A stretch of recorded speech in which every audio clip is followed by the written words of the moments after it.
Hello students, this is Niteen Mohod, and through this video we are going to see the addressing modes of 8051 microcontroller part 1. I have made this part 1 video only because there are in all 5 addressing modes and which cannot be covered in a single video because it will be lengthy otherwise. So 3 addressing modes I am going to cover in this video and the remaining 2 will be in the part 2. So now we are moving on to the addressing modes of 8051. Here deliberately I have written this 5 in a bigger font and in a different color to show or to remember that there are 5 addressing modes in 8051 microcontroller. Now the question is, what is addressing mode? So data in a register or memory location or as an immediate value can be accessed by CPU in various ways, and those various ways of accessing data called addressing modes. Addressing modes are determined at the time of designing of the processor or microcontroller, and hence they cannot be changed by the programmer. In 8051, as I have already told you, has 5 addressing modes, and the names of the addressing modes which exist with 8051 are immediate addressing mode, register addressing mode, direct addressing mode, register indirect addressing mode, and index addressing mode. Now moving on to the first addressing mode, that is immediate addressing mode. Here the source operand is a constant and comes immediately after the opcode. Immediate data must be preceded by hash sign. This we have seen number of times in the previous video associated with 8051 microcontroller. This addressing mode can load the information into any of the register, including data pointer register, which is a 16-bit register, and here some instructions are shown which belongs to the immediate addressing mode. So the first instruction, move a hash 25h, will move the data 25h in accumulator. Then move R4 hash 62. So here 62 is a decimal number which will be loaded into R4. Then move B hash 39h. So 39h will be loaded into register B. Move DPTR hash 5421h.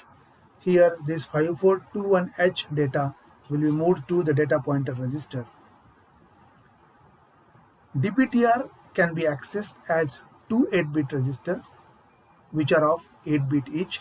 DPH, that is higher byte of the data pointer register, and DPR, that is the lower byte of the data pointer register. Suppose one instruction is there, move DPTR hash 2550h. The same instruction can be written in another way in terms of the lower byte and upper byte as move DPL hash 50h, because 50 here is the lower byte of DPTR and 25 is the upper byte. So for 25 the instruction will be written like this, move DPH hash 25h, and accordingly this instruction will load 50h of data into DPL and 25h of data in DPH. Similarly, immediate addressing mode is used to send data to 8051 ports. So you can send the data to ports also which are associated with 8051. The instruction here which we are using for is move P1 hash 57h. So 57h data is moved to port P1, and move P3 hash 96h. So port P3 will be loaded with the data 96h. Moving on to the second addressing mode, that is register addressing mode. It involves the use of register to hold the data to be manipulated. Here are some instructions which belongs to this register addressing mode. Move A R0, which will copy the contents of R0 into accumulator. Move R2, A will copy the contents of accumulator into R2. Add A, R5 will add the contents of R5 to accumulator and the result will be stored in accumulator. Move R6, A will copy the contents of accumulator into R6. Care should be taken that the source and destination, source here was R0 here it was A, here it was R5, here it was A, and here the destinations were A, R2, A, R6. These were the destinations.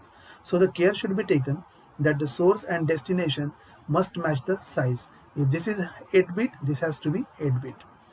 For example, if we take instruction like this, that move dptr comma A. Now here A is 8-bit while dptr is 16-bit, so there is a mismatch of size. So it will give an error since source is 8-bit and the destination is 16-bit.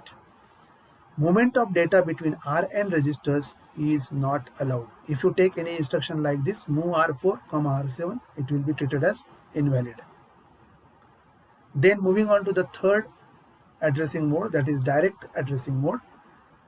8051 consists of 128-byte RAM, and this 128-byte RAM is having addresses from 00H to 7FH, and this entire range is divided into 3 different categories or 3 different ranges as 00H to 1FH, which are assigned to register banks and stack, 20H to 2FH, which is set aside as a bit addressable space to store single bit data, and 30H to 7FH, available to store byte size data.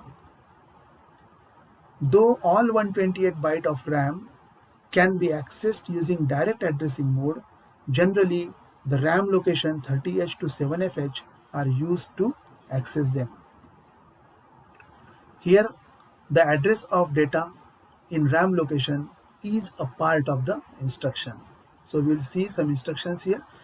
Move R0, 40H. Now there is no hash sign before this 40. It means this 40 is not a data, but it's a memory location or RAM location, you can say. So it will move the contents of RAM location 40H into R0. Then move 56H, A. So here it will move the contents of accumulator in RAM location with address 56H. Then move R4, 7FH.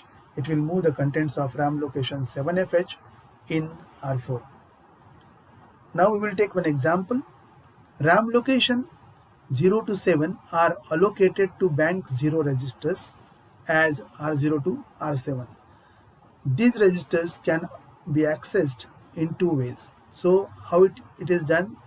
See, here we can write generally we write the instructions like this: move A R4. So move A R4, this instruction can also be written as move A, 4. So when move A, 4 is taken, it means move R4 to A, means move the contents of R4 into accumulator or copy the contents of R4 into A. Similarly here move A, 7 means move A R7. So copy the contents of R7 into accumulator. Similarly here move or copy the contents of R0 into accumulator. Importance of hash sign is clear here since move R2 hash 5H will copy data 05H into R2. But if such type of instructions are there where hash sign is not there before the number, then they will be treated as R4, register R7, then register R0. So I hope the addressing modes like immediate addressing mode, register addressing mode and direct addressing mode and the instructions associated with these different addressing modes are clear to you. Thank you.